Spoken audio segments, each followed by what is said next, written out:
Assalamualaikum warahmatullahi wabarakatuh. Perkenalkan, nama saya Raihan Oktariuta, NIM 21073072, Prodi Pendidikan Teknik Otomotif.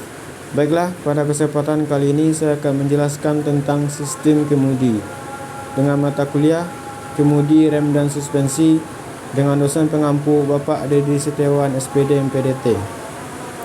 Baik, yang pertama kita masuk ke fungsi sistem kemudi. Sistem kemudi berfungsi untuk mengontrol arah kendaraan agar jalannya sesuai dengan keinginan pengemudi. Yang kedua, kita masuk ke jenis-jenis sistem kemudi. Jenis-jenis sistem kemudi ada dua, yaitu sistem kemudi manual dan sistem kemudi power steering. Kita masuk ke sistem kemudi manual. Sistem kemudi ini adalah sistem kemudi pertama yang digunakan untuk menggerakkan roda mobil saat dikendarai. Sistem ini hanya menggunakan komponen yang disusun berhubungan. Sistem kerjanya sederhana dan mudah dipahami. Berikut komponen sistem kemudi manual beserta fungsinya. Yang pertama ada steering wheel, berfungsi sebagai komponen awal dalam sistem kemudi yang bisa memudahkan pengemudi membelokkan posisi roda depan. Yang kedua ada steering column. Steering column ini terpasang pada bodi mobil menggunakan bracket column dengan tipe breakaway. Steering column bisa bergeser naik dan turun. Ini juga komponen yang berfungsi mekanis menyerap energi berupa gaya dorong kemudi saat terjadi tabrakan. Yang ketiga ada steering gearbox. Fungsi steering gearbox juga untuk menggerakkan roda depan. Selain itu, komponen ini berfungsi juga sebagai gigi reduksi agar bisa meningkatkan momen. Yang keempat ada steering link edge. Komponen steering link edge terdiri dari rod dan arm. Fungsinya adalah meneruskan tenaga gerak dari steering gear ke roda depan. Yang kelima ada ball joint. Ball joint berfungsi sebagai penggerakan sambungan bisa lebih bebas dan distribusi penggerakannya semakin halus. Bisa dibilang komponen ini juga jadi sumbu untuk mengubah arah sudut roda. Komponen yang keenam adalah dashboard. Komponen sistem kemudi berikutnya adalah dashboard. Komponen ini berfungsi melindungi komponen rak dari kotoran, baik debu atau lainnya. Komponen ini dibuat dari material karet yang lentur, jadi bisa mengikuti gerak rak shaft. Yang ketujuh ada tie rod end. Tie rod end ini berfungsi sebagai batang penerus supaya bisa mengarahkan sudut roda sesuai kemudi. Yang ke-8 ada steering house. Steering house atau rumah setir berfungsi mengubah gerakan dari kemudi menjadi vertikal. Dengan adanya komponen ini, ban bisa bergerak ke kanan dan ke kiri. Kita masuk jenis sistem kemudi yang kedua, yaitu sistem kemudi power steering. Pengertian dari sistem kemudi power steering bisa diartikan seperti namanya, power yang berarti tenaga, dan steering yang berarti pengemudian. Bisa diartikan kalau sistem power steering adalah sebuah sistem tambahan yang digunakan untuk menambah tenaga pengemudian. Fungsi power steering itu ada beberapa, antara lain yang pertama meringankan beban pengemudian, yang kedua menstabilkan setir saat kecepatan tinggi, yang ketiga ada pada beberapa tipe power steering juga bisa secara otomatis menggerakkan setir tanpa manusia membelokkan setir. Kita masuk ke prinsip kerja sistem kemudi power steering.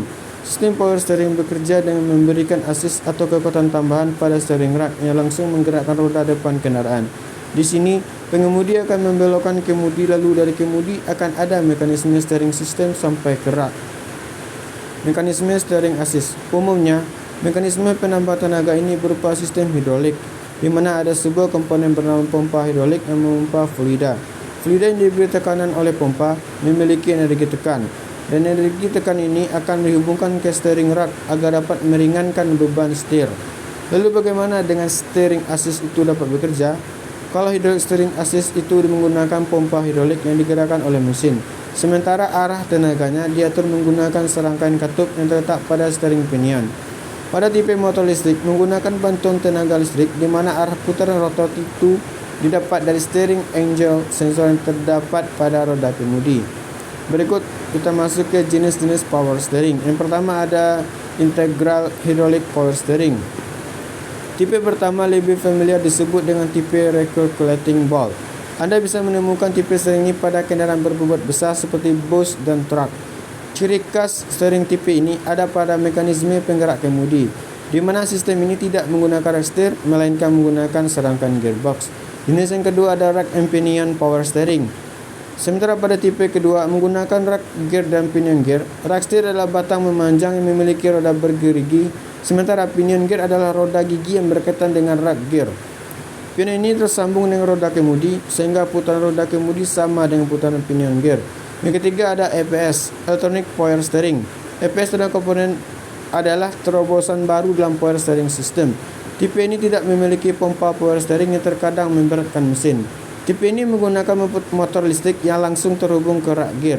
Dan untuk mengatur berapa RPM putaran motor dan kemana arahnya, ada serangkaian perhitungan yang dilakukan power steering control module.